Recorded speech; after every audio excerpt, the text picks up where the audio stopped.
In ancient Egypt, Cleopatra was one of the most powerful and influential queens. But where is her tomb? Many have searched for it, but it still remains a mystery. For decades, Egyptologists believed they had Cleopatra's ancestry neatly mapped: Greek lineage, royal ties, no surprises. But a newly sequenced analysis of her bloodline has shattered every trusted theory, revealing origins no historian ever imagined. If Cleopatra wasn't who we thought she was, then who was she really? And what else have we been wrong about? Stay tuned as we unravel the truth about Cleopatra.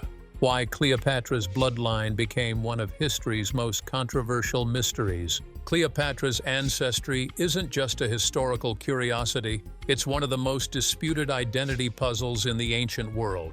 And the reason is simple. She sits at the crossroads of culture, politics, nationalism, and modern debates about race. Everyone wants to claim Cleopatra, but almost no one can prove the version they believe. That tension is exactly why her bloodline has remained an emotional battlefield for more than 2,000 years. Part of the controversy comes from the era in which she lived. Cleopatra ruled during a time of collapsing empires, Roman invasions, and major political propaganda. Every powerful man who opposed her, from Cicero to Octavian, had a reason to distort her image. They described her as exotic, dangerous, and foreign, using her identity as a weapon long before anyone tried to study her ancestry objectively. Their attacks shaped how later generations imagined her. Another reason for the ongoing debate is the simple lack of physical evidence. Unlike earlier pharaohs, Cleopatra's tomb has never been found. Her body has never been recovered. No scientist has confirmed DNA from her or her immediate family. And without a physical remains, every modern argument becomes a chain of guesses built on incomplete records. Then there is the issue of her dynasty. Cleopatra belonged to the Ptolemies, a ruling house that mixed Greek politics with Egyptian culture, but maintained extremely private family habits. They intermarried heavily, erased rivals, and sometimes even erased relatives from official records. This secrecy created large genealogical gaps that still puzzle Egyptologists today. But the strongest reason her bloodline remains controversial is modern interpretation. In today's world, identity carries enormous cultural weight. People project their own narratives onto Cleopatra. Some highlight her as a Greek queen, others as an African icon, and others as a symbol of multicultural Egypt. These interpretations say more about modern society than about Cleopatra herself. The actual confirmed Ptolemaic bloodline. To understand Cleopatra's ancestry, we have to begin long before she was born. Her bloodline did not start in Egypt. It began in Macedonia, the homeland of Alexander the Great, with a general named Ptolemy I Soter. After Alexander's death in 323 BCE, his empire fractured, and Ptolemy seized control of Egypt. From that moment, the Ptolemies ruled as Greek monarchs living in an Egyptian world, and they protected that identity with ruthless discipline. The Ptolemies were famous, even notorious for their commitment to keeping the bloodline Macedonian Greek. Instead of marrying into Egyptian nobility, they married each other. Brother married sister, cousin married cousin.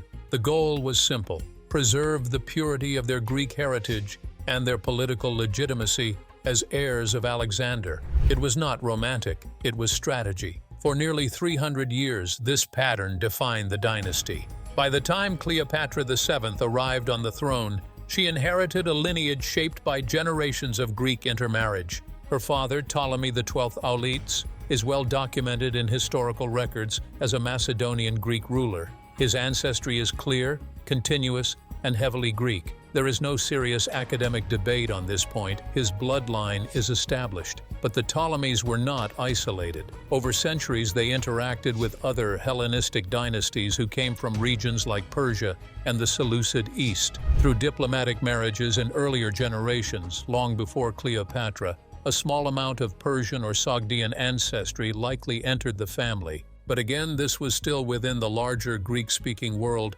that grew out of Alexander's empire. The dynasty remained culturally Greek from top to bottom. They spoke Greek in court. They worshipped Greek gods privately. They wrote Greek laws. They used Greek education systems. They ruled Egypt but did not become Egyptian by ancestry. This is the foundation Egyptologists trust. Every credible academic source agrees that Cleopatra was overwhelmingly Macedonian Greek by descent. At least 75 to 90% of her ancestry can be traced with certainty to this heritage. In other words, the majority of her bloodline is not a mystery. It is one of the best documented royal lineages of the ancient world. Yet this clarity creates a shock for many people today, because when they think of Cleopatra, they picture a queen fully belonging to Egypt, someone shaped by the Nile, raised in Egyptian tradition, connected to the ancient pharaohs. But Cleopatra represented something very different. She was a Greek woman who ruled Egypt, but was not Egyptian by birth. What made her extraordinary was not her ancestry,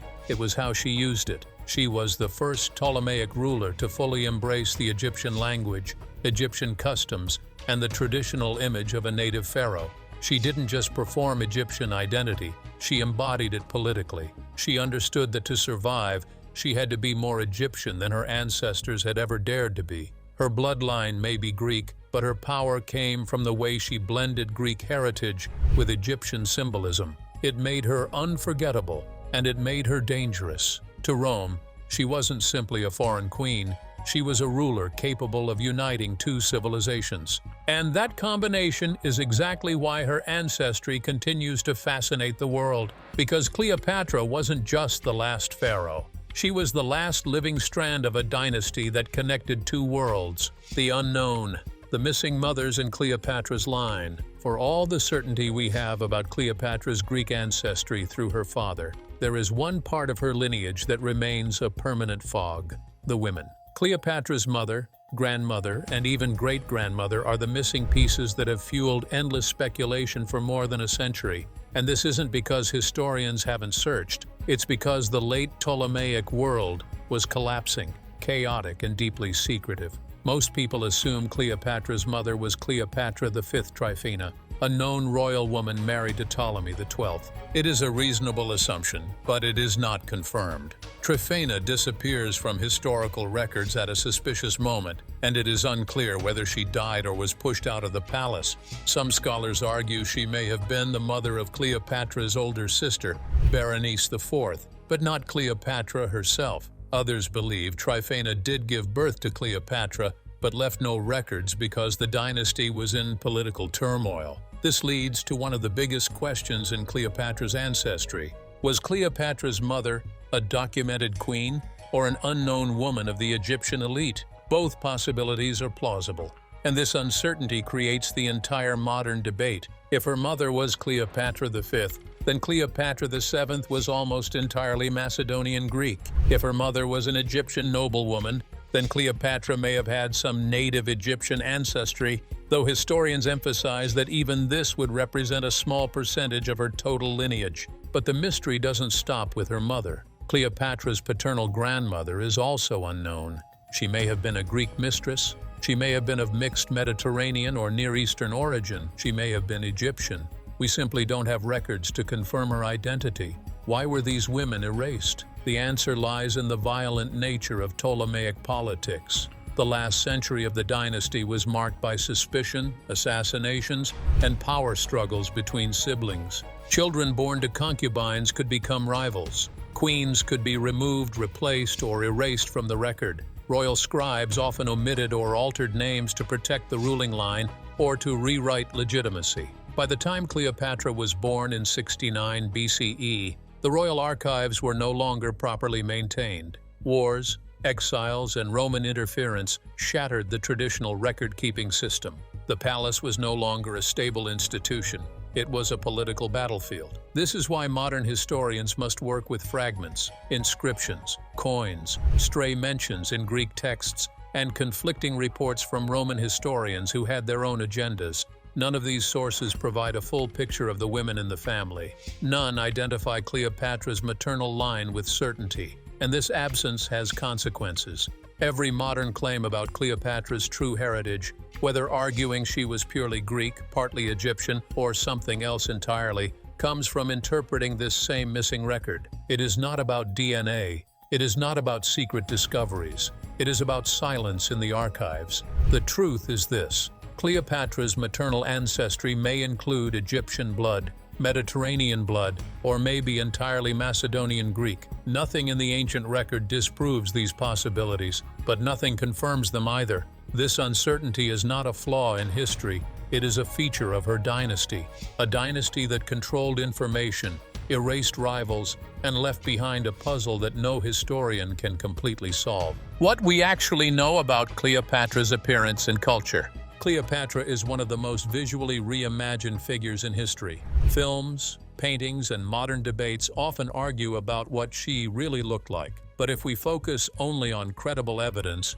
the things we can verify, a clearer picture begins to form, even without her mummy. The first and most reliable source is coinage. Cleopatra minted her own coins during her reign, and unlike later artistic portrayals, these were political tools. They were meant to show her authority, not flatter her beauty. The coins depict a queen with a strong nose, a defined chin, and a determined expression. These features match the typical Hellenistic royal style, the same visual language used by her Greek ancestors. Her image was not designed to seduce, it was designed to project power. Next, we turn to statues and busts attributed to her. While a few are debated, several have credible links to her era and style. They show a woman with classical Greek features, styled in Egyptian royal motifs, a blend of identities that perfectly matches her political strategy. Cleopatra was Greek by ancestry, but understood that ruling Egypt required symbolic transformation.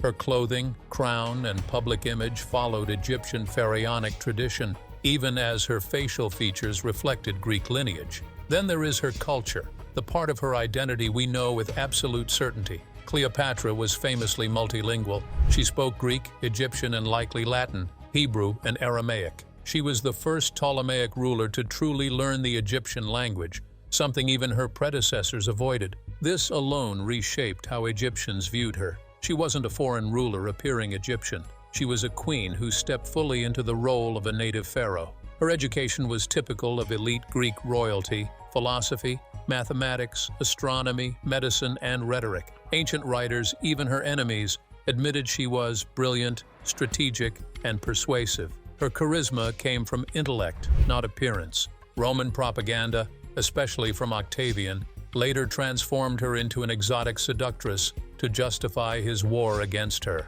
This campaign distorted her image for centuries, turning political genius into a romantic myth. But no credible historian bases her identity on Roman insults. So while we cannot reconstruct her exact features, the evidence supports a queen who looked like her Macedonian Greek ancestors, carried herself like an Egyptian pharaoh, and ruled with a mind sharper than any portrait could capture. The DNA question: what scientists have actually sequenced. Few topics create more online excitement than the idea of Cleopatra's DNA finally being decoded. It sounds dramatic, a lost queen brought back through science. In 1929, archaeologists excavating in Ephesus uncovered a female skeleton they believed might belong to Arsinoe IV, Cleopatra's younger sister and one of her political rivals. The identification was never solid, but the possibility fueled decades of curiosity. Then, in a documentary, attempted to analyze the skull and claimed its features showed African ancestry. That claim went viral. But here's what later science revealed. The skull was not Arsinoe's at all. Modern reanalysis brought two major conclusions. The bones actually belonged to a child aged 11 to 14. The skull's original context and identification were based on outdated methods and unverified assumptions. In other words, the most famous genetic clue tied to Cleopatra's family collapsed under proper scientific scrutiny. No DNA from that skull could be linked to her lineage because the skull wasn't hers and wasn't her sister's. It was just a case of sensationalism outpacing evidence. Despite decades of searching, Cleopatra's tomb has never been found. Her body has never been recovered. Her parents' bodies have never been recovered. Her children's remains have never been confirmed. Without a physical body, no DNA exists to sequence. Egyptologists are very blunt about this point. There is zero scientific material that can be used to reconstruct Cleopatra's genetic profile. Any claim of newly sequenced DNA directly from Cleopatra is a modern myth. This is the scientific reality. Even though Cleopatra's DNA hasn't been found, geneticists have been sequencing mummies from different periods of Egyptian history. These studies examine population movements, ancestry patterns, and genetic shifts across thousands of years. The most well-known of these studies analyze mummies from Abusir el-Melek, spanning from 1380 BCE to 425 CE. The results showed that late-period Egyptians had strong genetic ties to the Eastern Mediterranean, Levant, and Anatolia. Sub-Saharan African ancestry increased in Egypt after Cleopatra's era, not during it. There was significant mixing between Egyptians and other Mediterranean peoples during the Ptolemaic and Roman periods. When these results hit the internet, many people mistakenly assumed these mummies were related to Cleopatra, or that the findings directly applied to her. But they don't. None of these mummies belong to the Ptolemaic royal family. None were taken from Alexandria, where her dynasty ruled. None provide a genetic profile of her bloodline. The studies reveal the general population makeup of Egypt, not Cleopatra's personal ancestry.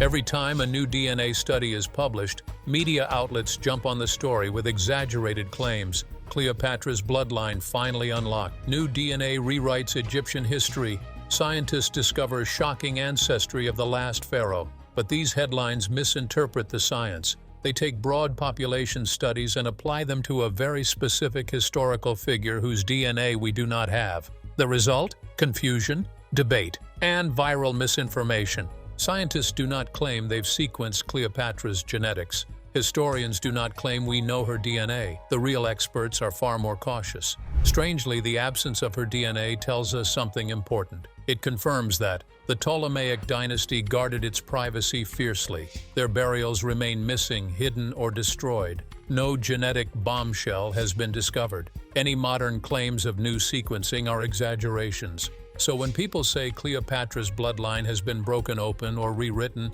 the truth is much simpler. Science has exposed the limits of what we can know, not the breakthroughs. The real scandal is not what DNA has revealed, it's what DNA cannot reveal. The real bombshell. Why scholars say we may never know Cleopatra's exact bloodline. The biggest revelation in the entire Cleopatra debate isn't a new discovery. It's the realization that we may never be able to fully reconstruct her bloodline. Not because historians lack the desire, not because technology isn't advanced enough, but because the clues we need were destroyed, hidden, or never recorded in the first place. The first and most painful truth is this: Cleopatra's tomb has never been found. Unlike earlier pharaohs buried in monumental complexes, Cleopatra and Mark Antony chose, or were forced, to be buried in a private mausoleum. Ancient writers mention it, but they never recorded the exact location. Some believe it lies near the temple of Taposiris Magna. Others think it was destroyed by earthquakes that hit Alexandria in the centuries after her death. Without the tomb, her body remains lost. And without her body, there is no DNA, no hair, no bones, no way to test lineage scientifically. Next comes the collapse of the royal archives. The Ptolemies were meticulous record keepers for centuries, but by Cleopatra's time, the dynasty was in freefall. Civil wars, Roman interference, and internal betrayal shattered the administration. Birth records, marriage records, and maternal names were either poorly kept or erased for political reasons. Entire branches of the family tree disappeared from history simply because a new ruler wanted to reshape their own legitimacy. Roman conquest made the situation even worse. When Octavian took Alexandria in 30 BCE, he had every incentive to erase Cleopatra's legacy, destroying documents, silencing her image, and reshaping the narrative served his political agenda. If records about her lineage existed, many likely vanished during this transition. And then there is time itself. 2,000 years of earthquakes, fires, floods, looting, and urban rebuilding have erased much of ancient Alexandria. Temples sank beneath the Mediterranean, libraries collapsed, cemeteries were repurposed. Whatever clues remained were scattered by nature and empire. So the real bombshell is this: Cleopatra's ancestry is not unknowable because of speculation. It is unknowable because history buried the evidence. And unless her tomb is discovered, the mystery will remain exactly that: a silence no amount of science can fill. The myths that keep returning. Even without a single strand of Cleopatra's DNA, the world keeps inventing new discoveries. Every few years, a fresh viral headline promises that scientists have finally cracked her bloodline, and almost every time the story collapses the moment experts look at the evidence. One myth claims Cleopatra had sub-Saharan ancestry based on a misidentified skull from a burial that was never confirmed to be royal. Another insists she was part Persian because earlier Ptolemies intermarried with the Seleucid royal house. But those bloodlines were centuries removed and genetically diluted long before Cleopatra was born. Then there's the modern Hollywood cycle. A film casting choice becomes a global debate about her ethnicity, as if a casting decision counts as archaeological proof. And because Cleopatra is one of the few ancient queens whose story blends power, beauty, politics, and tragedy, she gets pulled into modern identity battles that have nothing to do with the historical record. The truth is simpler and far less dramatic. Most Cleopatra myths survive because they fill the silence left by missing evidence. When the real data ends, imagination rushes in, and in Cleopatra's case, that silence is enormous. No tomb, no mummy, no bones, no DNA, and only a handful of portraits carved by artisans who never met her. But these myths matter for one reason. They shape how the world interprets Cleopatra today.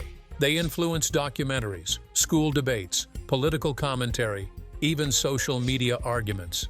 And every myth, no matter how weak, reveals the same thing. She is still powerful enough to control conversations thousands of years after her death. What historians can confirm: Cleopatra's real ancestry. Amid all the myths and speculation, historians do have solid ground when it comes to Cleopatra's ancestry. While gaps remain in her maternal line, her father and the dynasty he came from provide a clear picture of her genetic and cultural heritage. Cleopatra was overwhelmingly Macedonian Greek. Her father, Ptolemy XII Auletes, was a direct descendant of Ptolemy I Soter, one of Alexander the Great's generals. The Ptolemaic dynasty, ruling Egypt for nearly 300 years, married primarily within their own family. Brother to sister, cousin to cousin, their goal was to preserve Greek blood and maintain their claim to the throne. This practice created one of the most well-documented Hellenistic lineages in history. Over the centuries, some distant intermarriages introduced small traces of Persian and Levantine ancestry into the family, but these were minor and far removed by Cleopatra's time. The historical record shows no credible evidence for sub-Saharan African ancestry. Any claims to the contrary rely on speculation or misinterpreted sources. The maternal line is the key unknown.